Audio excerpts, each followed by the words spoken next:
നമസ്കാരം, ഭാരത് ലൈവിലേക്ക് സ്വാഗതം. ശ്രീലപ്പിളെ സ്വാഗതം. ശരിക്കും ഈ നമ്മുടെ ഓൺലൈൻ വഴിയും അല്ലാതെയുമൊക്കെ ഈ ഭക്ഷ്യവസ്തുക്കൾ, അവശ്യ സാധനങ്ങൾ അല്ലെങ്കിൽ നമുക്ക് കൗതുകമുള്ള വസ്തുക്കളെല്ലാം ഷോപ്പിങ്ങിന് വലിയ വളരെ പ്രാധാന്യമുണ്ട്, സാധ്യതകളുണ്ട്. വീട്ടിലിരുന്നാൽ മതി അല്ലേ? മീഷോ അടക്കമുള്ള മീഷോയും ഫ്ലിപ്കാർട്ടും ആമസോണും ഒക്കെ നേരെ വീട്ടിൽ കൊണ്ടുവന്ന് തരും. നേരത്തെ ഒന്നെങ്കിൽ നേരത്തെ കാശ് കൊടുക്കാം, അല്ലെങ്കിൽ പിന്നെ കൊടുക്കാം. പക്ഷേ ഓൺലൈൻ ചാരിറ്റി, അതിലും ചിലർ നല്ല ലാഭം ഉണ്ടാക്കുന്ന ഒരു മേഖലയായിട്ട് കണ്ടിരിക്കുകയാണ്. ഇവർക്ക് തന്നെയുണ്ട് ഈ വ്ളോഗിങ് അല്ലെങ്കിൽ യൂട്യൂബർ, അങ്ങനെയൊക്കെ പല മേഖലകളിലും ഇവർ പണം ഉണ്ടാക്കും. അങ്ങനെ നല്ല ആൾക്കാർ ഒരുപാട് പേരുണ്ട്. പക്ഷേ അവരുടെയൊക്കെ പേര് കളയാൻ ചില പുഴുക്കുത്തലുണ്ട്. പ്രത്യേകിച്ച് പറഞ്ഞാൽ ഒരു ഓൺലൈൻ സോഷ്യൽ മീഡിയ ഇൻഫ്ലുവൻസർ എന്നൊക്കെയാണ് വൈപ്പ്, ഒരു ഖാദർ കരിപ്പൊടി അല്ലേ? അതെ, അദ്ദേഹം ഇപ്പോൾ ഏണ്ട് പോലീസ് പിടിച്ച് ചട്ടിക്കകത്താക്കിയിരിക്കുകയാണ്. ഇത്തരക്കാർ ഈ മറ്റുള്ള ആൾക്കാരെ നമ്മൾ ഈ സമൂഹ മാധ്യമങ്ങളിൽ നമ്മൾ വഴിതെറ്റി പോകുന്നത് പോലെ അതിലെ ഓരോ വാക്കുകളും വിശ്വസിച്ച് ഇതാണ് നിയമം, ഇതാണ് ചെയ്യേണ്ടത് എന്നൊക്കെ നമ്മൾ അറിയാതെ നമ്മളങ്ങ് മനസ്സിലായിട്ടങ്ങ് ആവാഹിച്ചു പോകും. അതേപോലെ ഇത്തരം ആൾക്കാർ എന്തുമാത്രം ഒരു പ്രഷറാണ് സമൂഹത്തിൽ ചെലുത്തുന്നത്. അതെ, തീർച്ചയായിട്ടും. ഇപ്പോൾ ഈ ഓൺലൈൻ ചാരിറ്റി, അതുപോലെ തന്നെ ഓൺലൈൻ മാധ്യമ പ്രവർത്തകർ എന്നൊക്കെ പറയുന്ന കുറേ ആൾക്കാർ ഇറങ്ങിയിട്ടുണ്ട്. മാധ്യമ പ്രവർത്തനവുമായി ജീവിതത്തിൽ പുലബന്ധം പോലും ഇല്ലാത്ത ഏതെങ്കിലും തരത്തിലുള്ള പണികളൊക്കെ എടുത്തുകൊണ്ട് നടന്ന ചിലർ മീൻ കച്ചവടത്തിന് പോയവരുണ്ട്, ചിലർ വാഹനം ഓടിച്ച് നടന്ന ഡ്രൈവർമാരുണ്ട്, ചില ആൾക്കാർ ഇത്തരത്തിൽ ഏതെങ്കിലുമൊക്കെ തട്ടിപ്പും വെട്ടിപ്പും നടത്തിയവരുണ്ട്. അങ്ങനെ പലതരത്തിലുള്ള ആൾക്കാരിപ്പോൾ ഓൺലൈൻ മാധ്യമ പ്രവർത്തകൻ, പലരും ചീഫ് എഡിറ്റർ എന്നൊക്കെ അവകാശപ്പെട്ടുകൊണ്ട് ഏതെങ്കിലും ഒരു യൂട്യൂബ് ചാനൽ തുടങ്ങുന്നു. അവിഹിതം അല്ലെങ്കിൽ പിന്നെ മന്ത്രവാദം, ഇത്തരത്തിലുള്ള കാര്യങ്ങളെക്കുറിച്ചൊക്കെ വീഡിയോ ചെയ്യുന്നു. ചിലരങ്ങനെയാണ്. ചിലർ അവിഹിത കഥകൾ, നിരന്തരം അവിഹിത കഥകൾ, ക്രൈം കഥകൾ, അവിഹിതം, ഇങ്ങനെയുള്ള കാര്യങ്ങളൊക്കെ പറഞ്ഞുകൊണ്ട് പല സമൂഹത്തിൽ വരുന്നുണ്ട്. ഇപ്പോൾ കേരളത്തിലൊരു വലിയ സാധ്യതയുള്ളത് BJPക്കെതിരെ പറയുന്ന ഓൺലൈനുകൾക്കൊരു സാധ്യതയുണ്ട്. അത്തരത്തിലുള്ള സാധ്യത ഉപയോഗപ്പെടുത്തിക്കൊണ്ട് കാസർഗോഡ്, കോഴിക്കോട് കാസർഗോഡ് ഭാഗത്തു നിന്നും വന്ന ഒരു ഓൺലൈൻ മാധ്യമ പ്രവർത്തകൻ, ഒരു ചാനലുടമയാണ്, പബ്ലിക് കേരള എന്ന ചാനലിൻ്റെ ഉടമ കൂടിയായ ഖാദർ കരിപ്പൊടി എന്ന് പറയുന്ന ഒരാൾക്കെതിരെയാണ് ഇപ്പോൾ കേസ് വന്നിട്ടുള്ളത്. അയാൾക്കെതിരെ നിരവധി കേസുകൾ നേരത്തെയും വന്നിട്ടുണ്ട്. പക്ഷേ അയാളുടെ രാഷ്ട്രീയ സ്വാധീനങ്ങൾ ഉപയോഗിച്ചുകൊണ്ട് ഇത് പലപ്പോഴും അട്ടിമറിക്കുകയാണ് ചെയ്യുന്നത്. ഇങ്ങനെയുള്ള ആൾക്കാർ, ഇപ്പോൾ നമ്മളെപ്പോലുള്ള ആൾക്കാർ, ഇപ്പം നമ്മളെപ്പോലുള്ള ആൾക്കാർ ഓടിച്ചെന്ന് ഏതെങ്കിലും മന്ത്രിയെ കാണുമ്പോൾ അല്ലെങ്കിൽ MLA കാണുമ്പോൾ അവരുടെ പുറകെ നടക്കുക, ഫോട്ടോ എടുക്കുക, ഇതൊന്നും നമ്മൾ ചെയ്യാറില്ല. ബന്ധം സ്ഥാപിക്കാൻ ശ്രമിക്കാറില്ല, ഒന്നും ചെയ്യാറില്ല. നമുക്കറിയുന്ന, നമ്മളെ പരിചയമുള്ള, നമ്മുടെ കൂടെ പഠിച്ചതോ അല്ലെങ്കിൽ നമുക്ക് ഏതെങ്കിലും രീതിയിൽ പരിചയമുള്ളവരോ ഏതെങ്കിലും കാലഘട്ടത്തിൽ കണ്ടവരോ നിരന്തരമായി പത്രപ്രവർത്തന രംഗത്ത് വരുമ്പോൾ നിരന്തരമായി കാണുന്ന ആൾക്കാരെയൊക്കെ മാത്രമേ നമുക്ക് പരിചയമുള്ളൂ. നമ്മൾ എഫോർട്ട് എടുത്ത് ഏതെങ്കിലും ഒരു മന്ത്രിയെ പരിചയപ്പെടുക, ഏതെങ്കിലും ഒരു MLA പരിചയം, അതിനുള്ള ശ്രമങ്ങൾ നമ്മളാരും നടത്തുന്നില്ല. അതിൻ്റെ ഏറ്റവും പ്രധാനപ്പെട്ട കാരണം എന്താണെന്ന് വെച്ചാൽ നമുക്ക് അവരെ കൊണ്ട് പ്രത്യേകിച്ച് ആവശ്യങ്ങളൊന്നുമില്ല. ഇവരുടെ ഐഡൻറ്റിറ്റി കാണിച്ച് നമ്മുടെ ഐഡൻറ്റിറ്റിയെ മറയ്ക്കേണ്ടതായ ഒരു വിഷയം ഉണ്ടാകുന്നില്ല. നാളെ ഒരു കേസോ പ്രശ്നം ഉണ്ടാകുമ്പോൾ ഇവരുടെ പുറകെ നമുക്ക് പോകേണ്ടി വരുന്നില്ല, കേസോ പ്രശ്നം ഉണ്ടാക്കില്ല നമ്മൾ. അപ്പോൾ അങ്ങനെയുള്ള പല കാരണങ്ങൾ കൊണ്ട് തന്നെ നമ്മൾക്കതിൻ്റെ ആവശ്യമില്ല. എന്നാൽ ഇത്തരക്കാർ എപ്പോഴും രാഷ്ട്രീയക്കാരുമായി വളരെ രാഷ്ട്രീയക്കാർ, സിനിമാക്കാരുമൊക്കെ വളരെ അടുപ്പം സ്ഥാപിക്കുന്നവരും ബന്ധമുള്ളവരുമായിരിക്കും. ഇപ്പോൾ ഈ ഖാദർ കരിപ്പൊടിയും അങ്ങനെ തന്നെയാണ്. അവിടുത്തെ MLA അടക്കമുള്ളവർ, ഏത് കാലഘട്ടത്തിൽ ആര് MLA വന്നാലും ആ MLA അടക്കമുള്ളവരുടെ കൂടെ റീൽസ് എടുക്കുക, MLAയുടെ കൂടെ നടക്കുക, അങ്ങനെയുള്ള കാര്യങ്ങളൊക്കെ ചെയ്തുകൊണ്ട് പലപ്പോഴും ഇത്തരം കേസുകളിൽ നിന്നൊക്കെ രക്ഷപ്പെടാൻ കഴിയുകയാണ്. ഇപ്പോൾ നമുക്ക് മനസ്സിലാക്കാൻ സാധിക്കുന്നത്, ഇപ്പോൾ സ്വയം പ്രഖ്യാപിത ഒരു ചാരിറ്റി ഒക്കെ നടത്തുന്ന ആളാണ്. അപ്പോൾ ഇപ്പോൾ ഇയാളുടെ യഥാർത്ഥ പേര് അബ്ദുൽ ഖാദർ എന്നാണ്, ഇട്ടേക്കുന്ന പേര് ഖാദർ കരിപ്പൊടി എന്നാണ്. അങ്ങനെ ഈ ഖാദർ കരിപ്പൊടിയെ ഞാൻ ശ്രദ്ധിക്കാൻ തുടങ്ങിയത്, ഖാദർ കരിപ്പൊടിയെ പറ്റി നമ്മൾ കേട്ടിട്ടുണ്ട്. ഒരുപക്ഷെ ഒരു കാലഘട്ടത്തിൽ പോപ്പുലർ ഫ്രണ്ടിൻ്റെ ആളാണെന്ന് വരെ കേട്ടിട്ടുണ്ട് ആളാണ് ഈ ഖാദർ കരിപ്പൊടി. പോപ്പുലർ ഫ്രണ്ട് പ്രവർത്തകനാണെന്നാണ് എനിക്ക് മനസ്സിലാക്കാൻ സാധിക്കുന്നത്. അപ്പോൾ പോപ്പുലർ ഫ്രണ്ടിൻ്റെയൊക്കെ ബന്ധമുള്ള ഒരാളാണ്. ഒരു ദിവസം കേരളത്തിൽ ഏറ്റവും കൂടുതൽ മുഖ്യധാരാ മാധ്യമങ്ങളിൽ നിന്ന് ഏറ്റവും കൂടുതൽ സപ്പോർട്ട് ഈ ഖാദർ കരിപ്പൊടിക്ക് കിട്ടുന്ന ന്യൂസ് 18 നിന്നാണ്. മറ്റൊരു സ്ഥാപനത്തിലും അത് ഞാൻ കണ്ടിട്ടില്ല. ന്യൂസ് 18നെ സംബന്ധിച്ചിടത്തോളം അവരുടെ ചാനൽ ഒരിക്കലും അവർക്ക് ഒരു ക്ലച്ച് പിടിച്ച് കൊണ്ടുപോകാൻ സാധിച്ചിട്ടില്ല. ന്യൂസ് 18 തുടങ്ങിയ കാലം മുതൽ ആദ്യത്തെ കുറച്ച് കാലഘട്ടത്തിന് ശേഷം ന്യൂസ് 18 അതിൻ്റെ ഏറ്റവും പരിതാപകരമായ അവസ്ഥയിലേക്ക് പൊയ്ക്കൊണ്ടിരിക്കുകയാണ്. അപ്പോൾ ഇവിടെ തുടങ്ങിയ ഒരു ചാനൽ എന്ന രീതിയിൽ ഇവിടെ വലിയ ട്രേഡ് യൂണിയൻ ഉണ്ട്. ആ ട്രേഡ് യൂണിയൻകാരെല്ലാം കൂടെ അദാനിയെയും അംബാനിയെയും ഒക്കെ തീർത്ത് കളയും എന്നൊക്കെയുള്ള ആ ഒരു ധാരണ പരത്തിക്കൊണ്ടാണ് ഇപ്പോൾ ഈ ന്യൂസ് 18 സത്യത്തിൽ കേരളത്തിൽ പ്രവർത്തിക്കുന്നത് പോലും. അല്ലെങ്കിൽ ആ ന്യൂസ് ഒരു വൃത്തിയുള്ള വാർത്ത ചെയ്യാനോ ഇതുവരെ ഏതെങ്കിലും തരത്തിൽ സാന്നിധ്യം അറിയിക്കാനോ കഴിയാത്തൊരു ചാനലാണ്. ഒരുപക്ഷെ ജനം തുടങ്ങിയിട്ട് പോലും ശബരിമല സമരകാലത്തെങ്കിലും ജനം രണ്ടാമതും മൂന്നാമതും ഒക്കെ വന്നു. ഒരിക്കൽ പോലും 8ാം സ്ഥാനം, ഏറ്റവും അവസാന സ്ഥാനത്ത് മാത്രം നിൽക്കാൻ കഴിയുന്നൊരു ചാനലാണ്. ഒരുപക്ഷെ അന്ന് അംബാനിയെ കുറ്റം പറഞ്ഞിരുന്നവരെല്ലാം, കേരളത്തിലെ ഇടതുപക്ഷത്തെ അംബാനിയെ കുറ്റം പറഞ്ഞിരുന്നവരെല്ലാം സാമ്പത്തിക ലാഭത്തിന് വേണ്ടി, വലിയ ശമ്പളമായിരുന്നു അന്ന് ഓഫർ ചെയ്തത്, ശമ്പളം കുറയ്ക്കാൻ പറ്റില്ലല്ലോ, ആ ശമ്പളം ഇന്നും വാങ്ങിച്ചുകൊണ്ടിരിക്കുകയാണ്. അംബാനിയെ കുറ്റം പറഞ്ഞിരുന്നവരെല്ലാം ആ ചാനലിലേക്ക് കയറുകയും ചെയ്തു. അവിടെ ഇരുന്ന് ഇങ്ങനെ അപ്പോൾ അവരെ സംബന്ധിച്ചിടത്തോളം ആരെങ്കിലും ഓൺലൈനിൽ റീച്ച് കിട്ടുന്ന ആരെയെങ്കിലും ഒക്കെ പ്രോത്സാഹിപ്പിക്കുക എന്നുള്ളത് ഇപ്പോൾ സാധാരണ ഏറ്റവും ലോക്കൽ ഓൺലൈൻ പോലും ചെയ്യാത്ത പ്രവൃത്തിയാണ് ന്യൂസ് 8 ചെയ്തുകൊണ്ടിരുന്നത് എന്നുള്ള കാര്യത്തിൽ സംശയമൊന്നുമില്ല. ഞാൻ തന്നെ ന്യൂസ് 8ൻ്റെ ഹെഡ് വിവേക് നാരായണനെ ഞാൻ തന്നെ വിളിച്ച് സംസാരിക്കുന്ന ഒരു അവസ്ഥ വന്നിട്ടുണ്ട്. അതായത് ഗുരുവായൂരിൽ നിരന്തരം വന്നുകൊണ്ടിരുന്ന, ഗുരുവായൂരിൽ അന്ന് അവിടെ റീൽസൊക്കെ എടുത്ത് ഞങ്ങൾ കോടതിയിലൊക്കെ പോയതാണ്. ഒരു ഫ്രോഡ് സ്ത്രീ, ഹണി ട്രാപ്പൊക്കെ നടത്തിക്കൊണ്ടിരുന്ന ഒരു ഫ്രോഡ് സ്ത്രീയെ പറ്റി വാർത്ത ചെയ്ത സമയത്ത് ആ വാർത്ത പലവട്ടം കോഴിക്കോട് റിപ്പോർട്ടറായിരുന്ന അനീഷ് കുമാർ, അനീഷിനെ എനിക്കറിയാം, എൻ്റെ ജൂനിയറായി പഠിച്ച ഒരാളാണ്. പക്ഷേ അനീഷ് കുമാറാണ് ആ വാർത്ത ചെയ്തുകൊണ്ടിരുന്നത്. അനീഷിനെ അറിയാതെയാണ് ഈ വാർത്ത ചെയ്തതെന്ന് കരുതി ഞാൻ അനീഷിനെ വിളിച്ച്, അനീഷെ ഇങ്ങനെയാണ്, അവരെ സംബന്ധിച്ച് എന്ത് ഡീറ്റെയിൽസും ഞാൻ തരാം, എൻ്റെ കയ്യിൽ അവരെ സംബന്ധിക്കുന്ന FIRകളുണ്ട്, ഞാൻ കോടതിയിൽ നിന്ന് സർട്ടിഫൈഡ് കോപ്പി വാങ്ങിച്ച എൻ്റെ ഉത്തരവാദിത്വത്തിലാണ് ഞാൻ പറയുന്നത്. ഇന്ന് വരെ അവരത് ചലഞ്ച് ചെയ്യാനോ കോടതിയിൽ പോകാനോ എനിക്കെതിരെ എന്നെ പേര് പറയാതെ കുറേ ആരോപണങ്ങൾ എന്നെക്കുറിച്ച് അനാവശ്യമായി അവർ വന്നിരുന്ന് പറയുന്നുണ്ട്. അതിന് മറുപടി പറയേണ്ട ആവശ്യം എനിക്കില്ല. അവരെ പോലൊരു സ്ത്രീ പറഞ്ഞാൽ തകർന്നു പോകുന്നതല്ല എൻ്റെ ക്രെഡിബിലിറ്റി. അതുകൊണ്ട് അതിന് മറുപടി പറയേണ്ട ആവശ്യം എനിക്കില്ലാത്തതുകൊണ്ട് ഞാൻ അതിന് സംസാരിച്ചില്ല. എൻ്റെ പേര് പറയില്ല, പേര് പറയാതെ പിള്ള എന്നൊക്കെ പറഞ്ഞുകൊണ്ട് എന്തെങ്കിലുമൊക്കെ പറഞ്ഞിട്ട് പോകുന്ന ആ സ്ത്രീക്ക് ഒരു ശീലമുണ്ട്. അത് പറഞ്ഞിട്ട് പോക്കോട്ടെ, എന്നെ സംബന്ധിച്ച് വിഷയമല്ല. എന്നെ അറിയുന്നവർക്ക് എനിക്കറിയാം. ഞാൻ ഏതാണ്ട് 21 വയസ്സ് മുതൽ പത്രപ്രവർത്തനം, ഞാൻ കോളേജ് കാലഘട്ടത്തിൽ പഠിച്ച ശേഷം പത്രപ്രവർത്തന രംഗത്ത് വന്നത്. ആ കോളേജ് കാലഘട്ടത്തിൽ, ഞാൻ പഠിക്കുന്ന കാലഘട്ടത്തിൽ പോലും എൻ്റെ കൂടെ ഉണ്ടായിരുന്നവർ കേരളത്തിലെ പല മേഖലകളിലും പ്രശസ്തരായിരുന്നവരാണ്. അപ്പോൾ അതുകൊണ്ട് എന്നെ പഠിക്കുന്ന കാലഘട്ടം മുതൽ അറിയുന്ന ആൾക്കാർ ഇവിടെയുണ്ട്. അതായത് 15 വയസ്സിന് ശേഷം എൻ്റെ സ്കൂൾമേറ്റ് പത്രപ്രവർത്തന രംഗത്തുണ്ട്. എൻ്റെ കൂടെ ഏതാണ്ട് ഒരു 5ാം ക്ലാസ് മുതൽ പഠിച്ച ആൾ എൻ്റെ സ്കൂൾമേറ്റ് പത്രപ്രവർത്തന രംഗത്ത് തന്നെയുണ്ട്. അപ്പോൾ അതുകൊണ്ട് തന്നെ എന്നെ സംബന്ധിച്ച് ആരെന്ത് പറഞ്ഞാലും അറിയുന്നവർക്ക് എന്നെ അറിയാമല്ലോ. അതുകൊണ്ട് ഞാനത് കാര്യമാക്കാറില്ല. അവിടെയാണ് ആ സ്ത്രീ ഇങ്ങനെയാണ്, നിങ്ങൾ ഇത്തരത്തിലുള്ള ഫ്രോഡുകളെ പ്രോത്സാഹിപ്പിക്കരുത്, വാർത്ത കൊടുക്കരുത് എന്ന് പറഞ്ഞപ്പോൾ ആ സ്ത്രീയോട് അനീഷ് കുമാർ വിളിച്ച്, ആ സ്ത്രീയോട് ഞാൻ വിളിച്ചു എന്ന് എൻ്റെ പേര് സഹിതം വിളിച്ച് സമയം സഹിതം പറഞ്ഞു കൊടുത്തിട്ടുണ്ട്. അപ്പോൾ അവരെയൊക്കെ സംബന്ധിച്ചിടത്തോളം റീച്ച് മാത്രമാണ് ലക്ഷ്യം. അനീഷിനെ ഞാൻ വിളിക്കാനുള്ള സാഹചര്യം എന്താ, ഞാനും അനീഷും തമ്മിൽ, ഞാൻ സീനിയറായി പഠിച്ചതാണ് അനീഷിൻ്റെ. അനീഷ് കുറേ കാലം ഇങ്ങനെ ഡിഗ്രിയൊക്കെ കഴിഞ്ഞ ശേഷം എവിടേക്കോ നടന്ന് എന്തൊക്കെയോ ജോലി ചെയ്ത്, വലിയ സാമ്പത്തികമില്ലാത്തടത്തായിരുന്നു തോന്നുന്നു, എന്തൊക്കെയോ ജോലി ചെയ്ത ശേഷം 28 വയസ്സായപ്പോൾ പത്രപ്രവർത്തന രംഗത്ത് വന്ന ഒരാളാണ്. ഞാൻ നേരെ പഠിച്ച് വന്നതുകൊണ്ട് എൻ്റെ ജൂനിയറായി, ഞാൻ അനീഷിൻ്റെ സീനിയറായാണ് പഠിച്ചതെങ്കിലും എൻ്റെ ജൂനിയറായി അനീഷ് പ്രസ് ക്ലബിൽ തന്നെ പഠിച്ച ഒരാളായിരുന്നു. അപ്പോൾ അതുകൊണ്ട് തന്നെ ആ ഒരു സ്വാതന്ത്ര്യം വെച്ചാണ് അന്നൊക്കെ എന്നോട് നന്നായി സംസാരിക്കുന്ന, ആ സ്ഥാപനത്തിലൊക്കെ എന്നെ നന്നായി അറിയുന്ന ആൾ കൂടിയാണ്.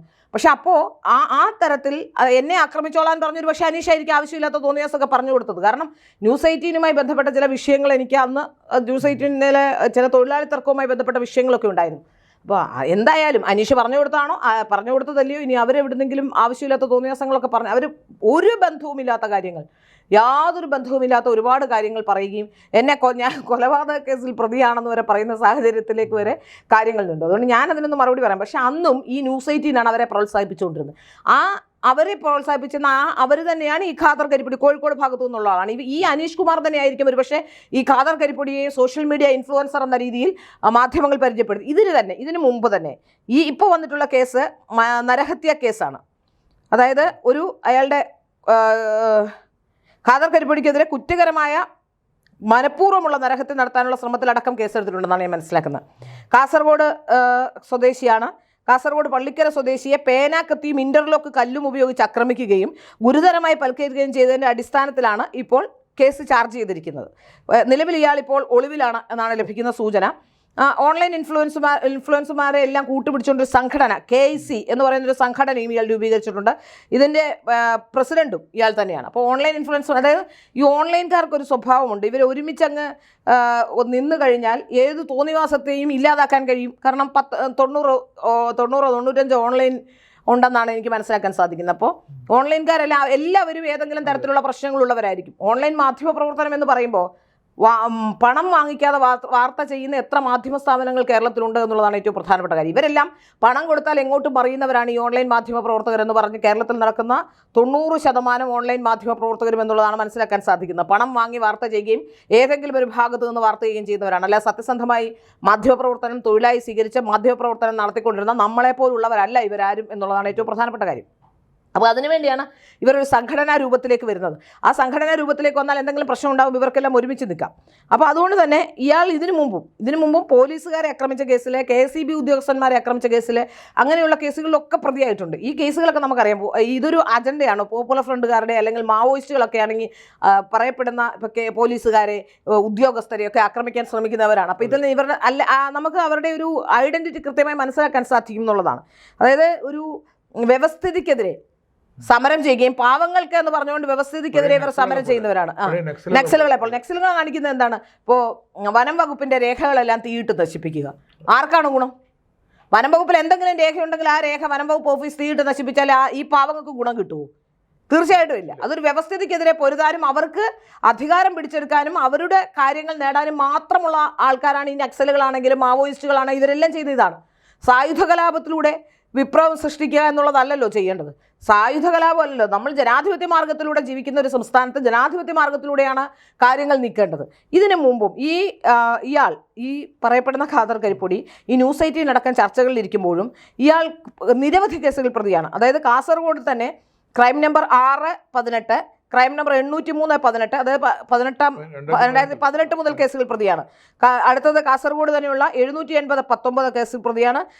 വിദ്യാനഗർ പോലീസ് സ്റ്റേഷനിലെ 351/19, ബദിയടുക്കയിൽ 150/19, കാസർഗോഡിൽ 67/21, കാസർഗോഡിൽ 1997/21, കാസർഗോഡ് ക്രൈം 1170/21. അതായത് നിരന്തരം ക്രിമിനൽ കേസുകൾ പ്രതിയായിട്ടുള്ള ഒരാളാണ് ഈ ഖാദർ കരിപ്പൊടി എന്നാണ് നമുക്ക് മനസ്സിലാകുന്നത്. ഈ ആദ്യത്തെ കേസല്ല ഖാദർ കരിപ്പൊടിക്കെതിരെ. ഏതായാലും ഇങ്ങനെ നിരവധി ഇതിനും അപ്പുറമുണ്ട്. നമുക്ക് കിട്ടിയതാണ്, പെട്ടെന്ന് കിട്ടിയ കേസുകളെ കുറിച്ചാണ് ഞാൻ പറയുന്നത്. ഇനിയും കേസുകൾ അയാളുടെ പേരിലുണ്ടെന്നാണ് ഞാൻ മനസ്സിലാക്കാൻ സാധിക്കുന്നത്. അങ്ങനെ നിരന്തരമായി കേസുകളിൽ പ്രതിയായിട്ടുള്ള, ഇത്രയധികം കേസുകളിൽ പ്രതിയായിട്ടുള്ള ഒരാളെ വിളിച്ചിരുത്തി സോഷ്യൽ മീഡിയ ഇൻഫ്ലുവൻസർ എന്ന രീതിയിൽ രാഷ്ട്രീയ കാര്യങ്ങളെക്കുറിച്ച് സംസാരിക്കാൻ ഈ കേരളത്തിലെ മാധ്യമ പ്രവർത്തനം എന്ന് പറയുന്ന മാധ്യമ പ്രവർത്തകർക്ക് ഏതെങ്കിലും മാധ്യമ സ്ഥാപനത്തിൽ കഴിഞ്ഞിട്ട്, അത് ന്യൂസ് 18 മാത്രം, വേറെ എവിടെയും ഞാൻ അയാളെ കണ്ടിട്ടില്ല കേട്ടോ. ഉള്ള കാര്യം പറയണല്ലോ. കൈരളി പോലും ചെയ്തിട്ടില്ല ഇത്തരം പരിപാടികൾ. ന്യൂസ് 18 മാത്രമാണ് ഇത്തരത്തിലുള്ള പരിപാടികൾ ചെയ്തിട്ടുള്ളത്. പിന്നീട് ഞാൻ ഈ കഴിഞ്ഞ ദിവസം ഇതുമായി ബന്ധപ്പെട്ട ഒരാളോട് സംസാരിച്ചപ്പോൾ അവർ പറഞ്ഞു ഇവർക്കൊക്കെ റീച്ച് ഉണ്ടെന്നുള്ളതാണ്. റീച്ച് ഉണ്ടെങ്കിൽ എന്ത് തോന്നിവാസം കാണിക്കും. വീരപ്പനെ ഇരുത്തിയാലും ചിലപ്പോൾ റീച്ച് ഉണ്ടാവും, എല്ലാവരും കയറി കാണും. വീരപ്പൻ്റെ ഇൻ്റർവ്യൂ പബ്ലിഷ് ചെയ്താലും റീച്ച് ഉണ്ടാവും എന്ന് വെച്ചിട്ട് വീരപ്പൻ്റെ ഇൻ്റർവ്യൂ പബ്ലിഷ് ചെയ്യുമോ? ഇൻ്റർവ്യൂ പബ്ലിഷ് ചെയ്യുന്നതിന് കുഴപ്പമില്ല. പക്ഷേ അവരെ നിരന്തരം പ്രോത്സാഹിപ്പിക്കുന്ന രീതിയിൽ, അവർക്ക് അനുകൂലമാകുന്ന രീതിയിൽ, ഇപ്പം നമുക്ക് എന്തെങ്കിലും ചോദിക്കാനുണ്ടെങ്കിൽ ആരോട് ചോദിക്കാം.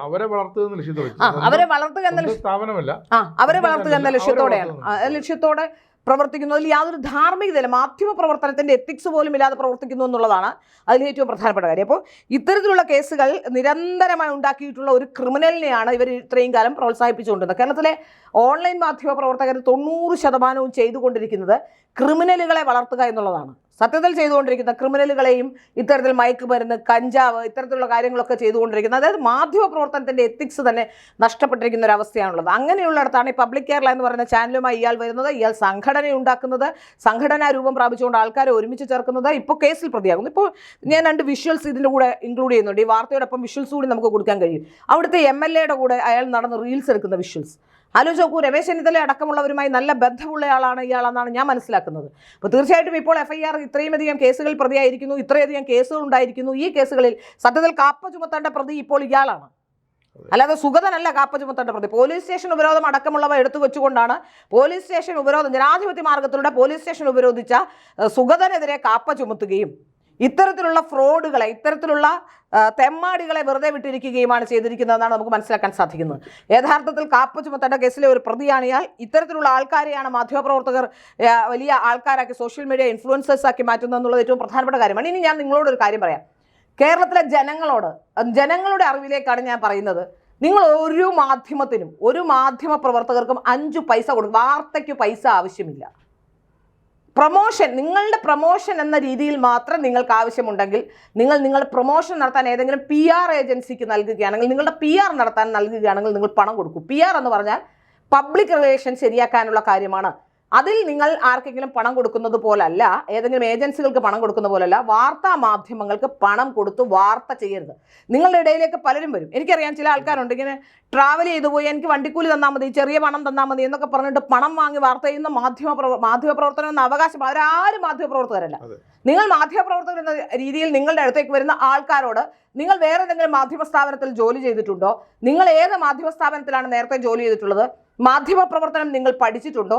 മാധ്യമപ്രവർത്തനം ചെയ്യാനുള്ള നിങ്ങളുടെ യോഗ്യത എന്താണ്? ഇത്തരം വിഷയങ്ങൾ കേരളത്തിലെ ജനങ്ങൾ ചോദിക്കേണ്ടതുണ്ട്. എങ്കിൽ മാത്രമേ ഈ ഓൺലൈൻ വ്ളോഗേഴ്സ്, മാധ്യമപ്രവർത്തകർ ചമഞ്ഞ് നടക്കുന്ന ഓൺലൈൻ വ്ളോഗേഴ്സിനെ അവരുടെ തനി നിറം നമുക്ക് പുറത്തു കൊണ്ടുവരാൻ കഴിയും. അതുകൊണ്ട് ജനങ്ങൾ ഒരിക്കലും ഒരു പൈസയും സാമൂഹ്യ പ്രതിബദ്ധതയോടെ നടത്തുന്ന ഒരു പ്രധാനപ്പെട്ട പ്രവർത്തനമാണ് മാധ്യമപ്രവർത്തനം. പണം കൊടുത്ത് വാർത്ത ചെയ്യരുത്. നിങ്ങൾ മാധ്യമ സ്ഥാപനങ്ങൾക്ക് കൊടുക്കുന്ന പരസ്യമാണ്. ഒരുപക്ഷെ ഒരു മാധ്യമ സ്ഥാപനത്തിൽ നിങ്ങൾക്ക് പരസ്യം കൊടുക്കാം, അതിന് കുഴപ്പമില്ല. പക്ഷെ പണം കൊടുത്ത് ഏതെങ്കിലും ഒരു റിപ്പോർട്ടർക്ക് പണം കൊടുത്ത് വാർത്തയെ മാറ്റി എഴുതിക്കാനോ വാർത്തയെ നിങ്ങളുടെ രീതിയിൽ ട്വിസ്റ്റ് ചെയ്യിപ്പിക്കാനോ അല്ലെങ്കിൽ ഏതെങ്കിലും വാർത്തയ്ക്കെതിരെ എന്തെങ്കിലും ചെയ്യാനോ നിങ്ങൾ ശ്രമിക്കരുത് എന്നുള്ളതാണ്. അത് കേരളത്തിലെ ജനങ്ങളോട്, കേരളത്തിലെ സമൂഹത്തോട് നിങ്ങൾ ചെയ്യുന്നൊരു ഒരു പ്രധാനപ്പെട്ട കടമയാണ് എന്ന് ഞാൻ വിശ്വസിക്കുന്നു. അതുകൊണ്ടാണ് നിങ്ങളോട് ഞാൻ കാരണം കേരളത്തിലെ ഓൺലൈൻ മാധ്യമപ്രവർത്തകർ 90% പേരും പണം വാങ്ങി വാർത്ത ചെയ്യുന്നവരാണ്. അതുകൊണ്ടാണ് ഈ കാര്യം നിങ്ങളോട് ഞാൻ പറയുന്നത്. പലപ്പോഴും നമ്മളോട് പോലും വിളിക്കുമ്പോൾ ചിലർ ഈ വാർത്തയ്ക്ക് എത്ര രൂപയാകും സാർ എന്ന് ചോദിക്കുന്നവരുണ്ട്. ചിലപ്പോൾ ചോദിക്കും, പക്ഷേ എത്രയാകും? കാരണം അവർ പലരോടും ചോദിച്ചും വാങ്ങിച്ചും അവർ വാങ്ങിച്ചിട്ടുള്ള ഒരു രീതി കൊണ്ടാണ് ചിലപ്പോൾ ചോദിക്കും.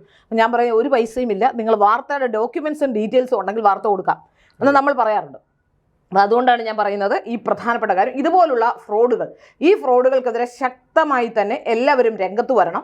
ഇയാളെ പോലുള്ള ഇത്തരത്തിലുള്ള ക്രിമിനലുകൾ സാമൂഹ്യ പ്രതിബദ്ധത എന്ന പേരിൽ കാട്ടിക്കൂട്ടുന്നത് സാമൂഹ്യ പ്രതിബദ്ധതയ്ക്കല്ല, ചാരിറ്റി നടത്തുന്ന അവരുടെ ആവശ്യത്തിന് വേണ്ടിയാണ്, പണം തട്ടിക്കാൻ വേണ്ടിയാണ്, അവരുടെ ജീവിതം മുന്നോട്ട് കൊണ്ടുപോകാനാണ്. അതുപോലെ തന്നെ സാമൂഹ്യ പ്രതിബദ്ധത എന്ന് പറഞ്ഞുകൊണ്ട് ഇത്തരത്തിലുള്ള ചാനലുകൾ ഉണ്ടാക്കുന്നത് എന്തിനാണെന്ന് നമുക്കറിയാം.